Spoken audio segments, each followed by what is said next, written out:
Hi, I'm Terry Trumbull, a member of the board of directors of Breathe California. We're the lung health people for the state of California. We work very hard to help you breathe easier. Each week we bring you a guest. Today it's Rich Robinson, longtime friend of mine who's been very active in tobacco control and a wide variety of projects to improve our environment, things like power plant siting and smart grows. So we'll be back talking with Rich about environmental issues after this short message from Breathe California. I have asthma, and so asthma, I can't do that many sports because I wheeze and then I have to take my inhaler. I can't do a lot of things other kids can do. What I learned at asthma camp is how to treat your asthma and don't hold back if you have asthma. Breathe California has made it easier for me to play sports and do other things that I couldn't do before. Hi, I'm Terry Trumbull. I'm the Environmental Health Chair of Breathe California. Our guest today is Rich Robinson. Great to have you. Just to kind of put this in context, Breathe California last year helped 140,000 people just in Santa Clara County with breathing difficulties. We run programs to help people that are having breathing difficulties, more than 40% of our population, and to try to prevent damage. So we're very active in preventing air pollution and tobacco control, and perhaps that's a good area to start with. Rich, that was one of the earliest issues that you've worked on. Yes, as a matter of fact, I worked with Jerry Estruth in the city of San Jose back in the 1970s, where we had to get the first tobacco control ordinance passed. And at the time, it was very interesting because all we wanted was 1/3 of the restaurants to be non-smoking. And the blowback we got back from business was so intense that it was just amazing to me. But ultimately, non-smoking has gone to the full range now, where smoking is out of all restaurants. And the reason it's been so popular is because that it's been good for business. People now go to restaurants because they are non-smoking. And what business didn't realize at the time, back in the 70s, is they were losing a lot of customers because people wouldn't go to restaurants because of the smoke. Yeah, and certainly I was one of those. Any restaurant where I ended up having breathing difficulties, and I'm not one with any type of birth defect or asthma or anything else, but it just was too intense. So I guess people are always resistant to change. That's an area that you kind of make your living in, is in things that occur in political and elections, and that's just got to be a general rule anytime somebody wants to do something different. Well, in fact, educating people to the real issues is there's so much mythology out there, and a lot of it's brought about by the media regarding what's real and what's not real. We knew that non-smoking restaurants would do a lot better business when McDonald's decided to go non-smoking nationwide without any ordinance, without any government regulation. And their market research told them that they were going to make more money going non-smoking than if they had continued to have restaurants that were smoking.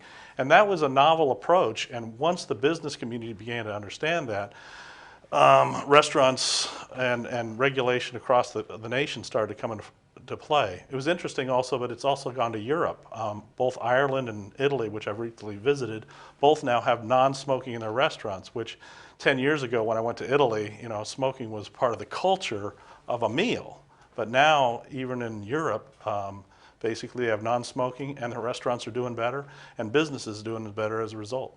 Yeah, it's pretty amazing how adaptable people are, and perhaps what the misconceptions are. And I don't think it just applies to smoking bans. I think it applies to any time there's a change, there's resistance. But to reinforce your point, last year I went to Paris a couple of months after they had put a ban on smoking in restaurants. And, I've been reading books and articles about it was inherent in the French character they had to smoke. There was no resistance. We saw nobody doing it and nobody griping about it, nobody having problems. It was pretty amazing to see the changes. Well, let's apply that more broadly, because you've worked on both campaigns for individual candidates and for ballot measures, initiatives, the whole range of things. And to me, they are just the issues you're talking about. Coping with change and how do you educate people.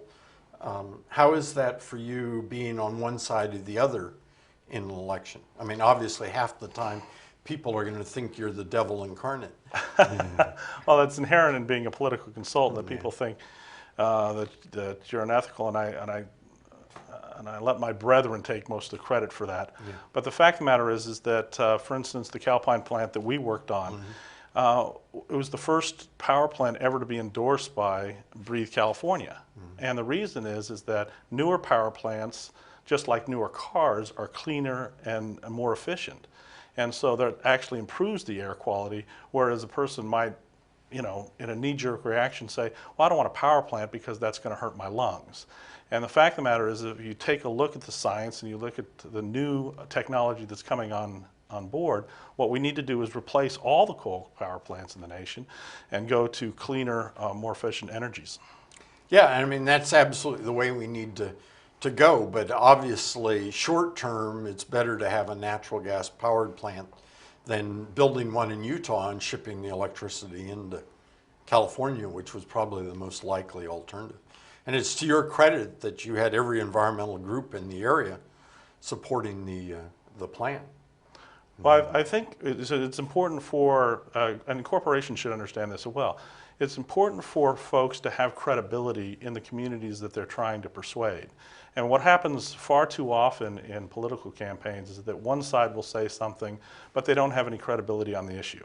I mean, if you take a Calpine or a Standard Oil or some corporation like that, even if they wanted to do something good, they don't have the credibility that your organization has, or the Sierra Club has, or other environmental organizations in terms of cleaning up the air. So they need to, if they have a good product, that what they really need to do is bring on third-party validators who can give them that commercial stamp of approval that they wouldn't otherwise have.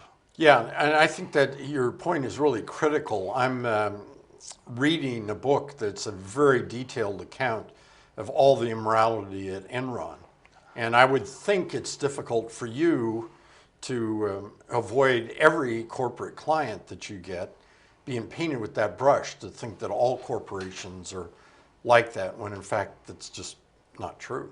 Well, one of the things that I've learned in my years in politics is that most of us, whether you're Republican, Democrat, Independent, corporate, liberal, labor, you all want a good environment, you all want good economy, you all want good education. The priorities are the things that differ, and the tactics for getting there are different.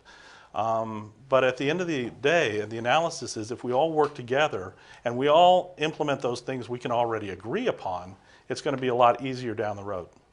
Well, how do we cope with people that have a legitimate interest in opposing a plant? Let's just take that Calpine plant, or you and I also worked on a smart growth measure, or maybe I should describe it as an anti-smart growth measure in Cupertino. In both of those cases, we had what often is viewed as a pejorative term, NIMBY. People, in the case of the Calpine plant, we had perhaps 1,000 residents who were going to be near the plant who legitimately had concerns about the impacts on them, even though it was clear to me, at least, the society as a whole was better on. How do you address the issues where you have a very hardcore group of people, NIMBYs, who are opposed to a plant that clearly is better for society as a whole? Well, what I tell people a lot is that just because you speak louder and longer than somebody else doesn't make you correct. And what happens in these NIMBY situations is that you'll pack a board of supervisors chambers, a city council, the folks who are making the decision, and they'll make it based on the emotion in the room as opposed to the science or the logic for the greater masses of people that they represent. And this causes a dysfunction in government. And then the folks on the outside, the majority of people, and we've seen this in the polling, start to distrust government because of the decisions that they're making that are antithetical to what the majority of people want. one of the ways to get around this is that we need to have more participation of those people who support good projects. We need Breathe California. We need the Sierra Club, the environmental groups to come forward and say, you know, this particular project isn't such a bad project. And having it near a freeway is better than having it in the hillsides.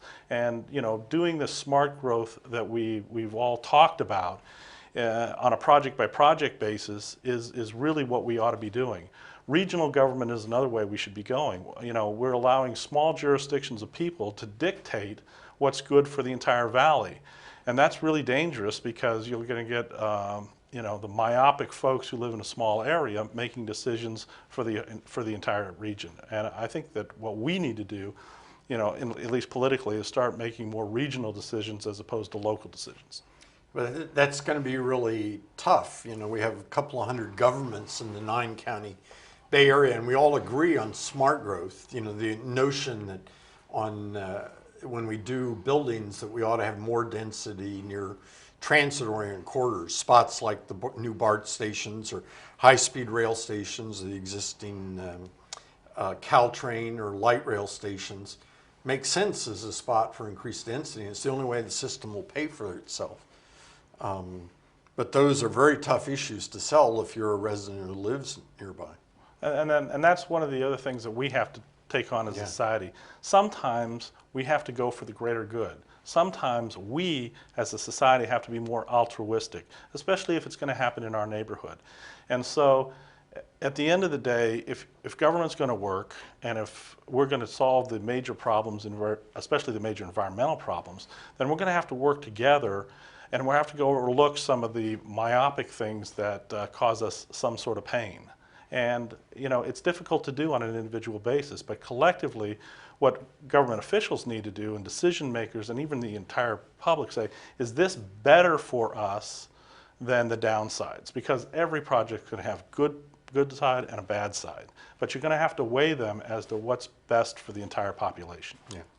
So when I left being chair of the State Waste Management Board, my bright idea was environmental mediation, finding ways to work together and compensation and reimbursing the people that were legitimately affected. So if you were building a new landfill, we would guarantee property values. We'd build berms around it. We would make permanent commitments that it would be a park later. Changes to adapt and address the concerns of people. And what I found is that everybody wanted me to hire me as a lawyer to be nasty, not to work out or be a middleman to work things out. It's not a good comment for society.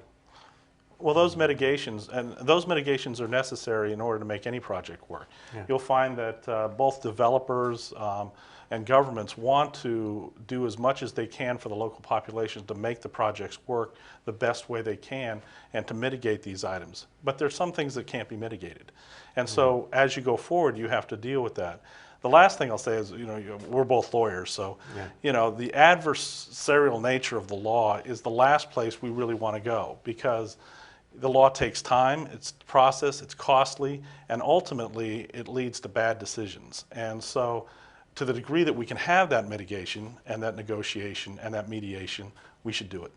Yeah, and it's particularly difficult to wax cynical when, you know, when I want to talk to you, I want to be upbeat and change the perception of politics. But clearly in litigation, there are some rewards for the deeper pocket, the richer kind of firm. I mean, ExxonMobil owes $4 billion in damages to the state of Alaska just for their costs in cleaning up a 1989 oil spill, and they haven't paid a cent yet. They managed to keep the courts from being getting them to pay at all. So litigation is not a good way to go. In fact, they've already done the economic analysis at Exxon that the longer they keep the money, the longer they make money on the money they're keeping. Yeah. And so it isn't even in their interest to settle or to pay the amounts that they're actually owed.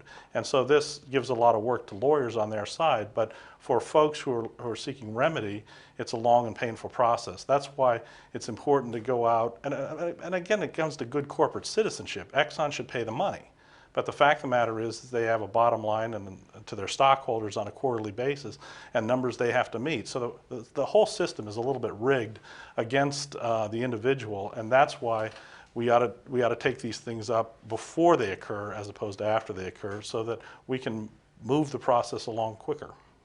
So we're talking with Rich Robinson, a wonderful ethical political consultant who works on public issues. His website is www.robinsonwins.com. I have a lot of problem talking with you.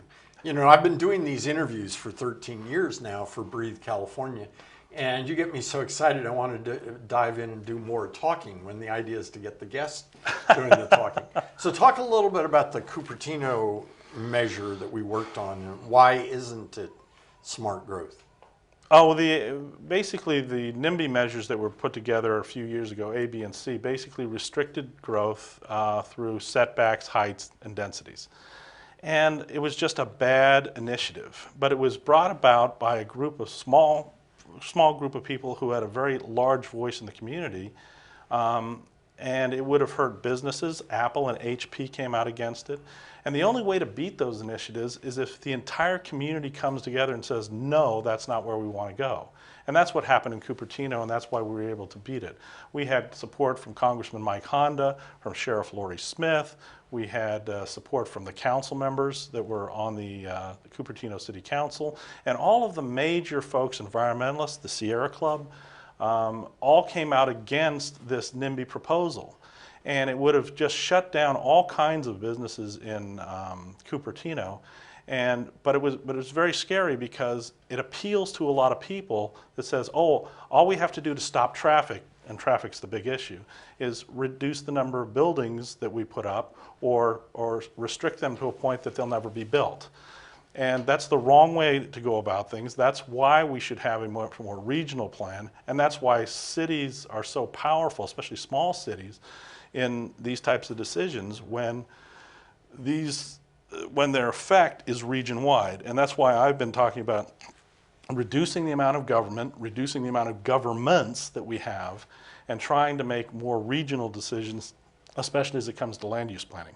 Yeah, that's very significant. My brother-in-law recently retired from the state land use agency, and all they do to exercise oversight is make sure that if you're going to add a job to your community, there's enough homes or an adequate transportation system there that you keep it in balance. You know, that seems pretty simple, but in the Bay Area, we've been exporting, meaning forcing outside areas to take our housing. And that's terrible for the environment. To have somebody commute from Gustine or Los Banos into Silicon Valley to work is terrible for our traffic and terrible for our environment.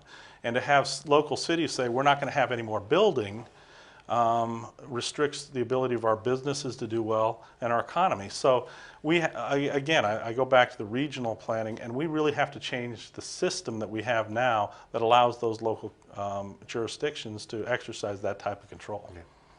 So our guest is Rich Robinson. We're going to take a 30-second break, and we're going to talk a little bit more. If you're not getting the bottom line here, I think it is, and Rich may disagree after the break, is that you make a difference. In our society, it's really important for you to get out and participate, because otherwise the people that make the most noise will prevail.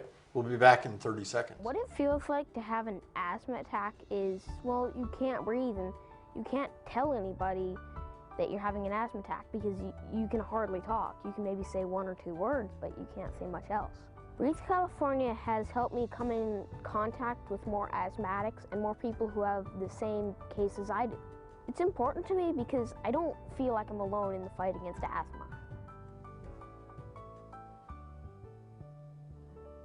Welcome back to Breathe California. Our guest is Rich Robinson, who's been a significant force in many of the elections and ballot measures that we've had on the ballot in this county. So did I completely screw up your basic message before the break? No, on the contrary. The fact of the matter is that we've got a very angry electorate out there right now. I think we've seen that in all the polling that we've seen. And people are disenchanted with their government and the amount of governments they have. I think what the politicians are missing in terms of their reading of the polls is that the public is really disgusted with the processes, with the deal making, with the number of governments, with the amount of money they're spending for the services that they're not getting. And I think what we really need to do is go back to the drawing board in many of these areas and say, you know, we need to rethink this. For instance, and this is off topic, but we have over 950 school districts. We only have 58 counties. One school district has a third of the students in the state of California. So that means the other 900 school districts represent 2/3 of the schools. So we really have to look at the overall governance of California, the overall local governments, state governments, and national governments in order to get our house in order, because I think people are frustrated with the fiscal irresponsibility from the local, state, and national levels. Well, and your pitch about needing to consolidate governments because they operate in the special interest of a few thousand people instead of 8 million people in the Bay Area, it applies in addition to school districts. Oh. San Jose voted for a green belt around the entire city, and the Morgan Hills School District plunked a school down in the middle of it, and San Jose has no land use control. Schools can put it anywhere in the world they want, forcing people to drive, instead of having it in the city of Morgan Hill, you know, they're driving an extra 5 miles each way to go to school. And that's one of the frustrations people have, is the overlapping jurisdictions and the fact when they do show up, some of their voices aren't heard to the right folks. So again, it's a question of participation. It's a question of knowledge of your local community and participation in your local community. We need to get more people involved, not less people involved. But we have to get more people who are educated involved. I mean, it's easy to show up to a council meeting when you're against something. Everybody shows up when they're against something. What happens when you're for something? Who's going to stand up to the angry mobs who are saying, don't put this, you know, project in my home? We just had a council meeting last night where a senior project was turned down on a 3-2 vote because a few residents showed up and said they were worried about traffic. Well, Yeah. Traffic from a senior center? I got to tell you, it's not compelling to me, but it seemed to be compelling to 3 votes. So that's the kind of thing that we have to work against, and we need to start putting the constituencies together to speak louder on issues of consequence and not just let the NIMBYs control the debate. So let me give you another chance to say the exact same thing. A few years ago, there was a proposal in Cupertino to build a plant to burn garbage, the 50% that was being thrown away. And as luck would have it, the assemblyman from that area and I were at the airport together catching a plane, a guy named Ernie Conyu. And he said, you're going to approve this project. This is when I headed the state agency that after land use approvals were made, we had to make sure it was safe environmentally. And he says, you're going to approve that project, aren't you? And I said, you know, that's my expectation. We think it's a really good program. And he says, that's fantastic. And I said, well, it would be really nice to have an elected official from the area come out for it. And he said, are you nuts? I'm going to oppose it. He said, we have a few thousand people very intensely involved, and they'll hate me for the rest of my career. The project benefits 1 million people, but it's so level, none of them will base their votes on it. Reactions? And that's the thing that drives politicians nowadays. And I think the president spoke to that very well recently when he says, if you're afraid to lose your job as a politician, please don't run. Yeah. You know, once you're in a government position, a position of authority, make the best decisions possible. And it's my job as a political consultant to make them look good to the public. And I guarantee you, if you make good decisions for the public, I can make them look good in your next election. Well, you and I had a little email dialogue, which I think is good on this. The textbook I use for my class in politics and the environment says, in the 2004 presidential election, it's pretty clear nobody seemed to care about the environment. You don't agree with that anymore. Tell us why. Well, the reason is that we've got climate change and we've got science that now says the planet's being destroyed. My bigger problem is the fact that all of this is playing out like a B movie, in that the bureaucrats and even some other people are actually denying the science altogether, and therefore it's challenging us in terms of the ability to find the solutions for climate change that are going to be drastic and they're going to cost us money. One of the other challenges, I was even in San Francisco, and they have a new program which is really good, where you have to buy special bags that degrade in the compost areas so that they don't hurt the environment. Well, you have to pay 5 cents more for a bag. And my San Francisco friends were telling, well, we don't like that. We think that's a tax. And I'm saying, you're San Francisco.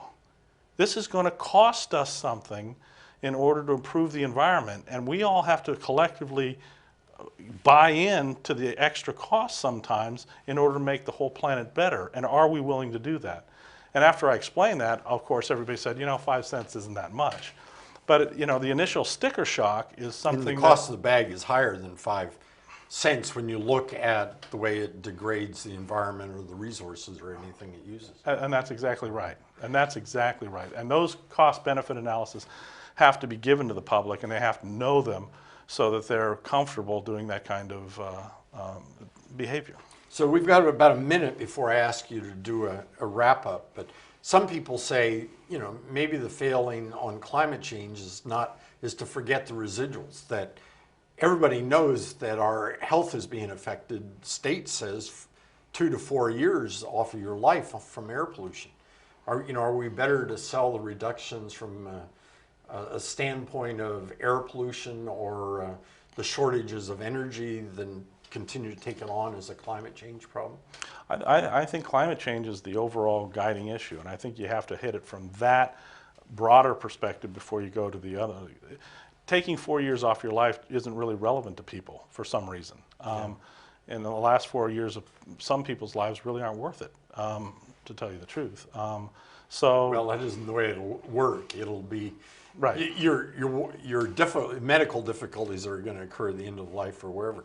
So 30 seconds left. What's your bottom line message for the audience? Well, the bottom line message is that we have to come together as a society and decide what our priorities are, and to speak out, especially against those voices that are louder and speak longer than the rational voices that really provide the real solutions to our society. So our guest has been Rich Robinson from, what's the name of your? Robinson Communications. His website is robinsonwins.com, which I'm sure has been true in every single case that he's been involved with. And our message again here on behalf of Breathe California and just for your general good is get out, get involved. It's very satisfying. You make a difference. Politicians in the system respond. See you next week.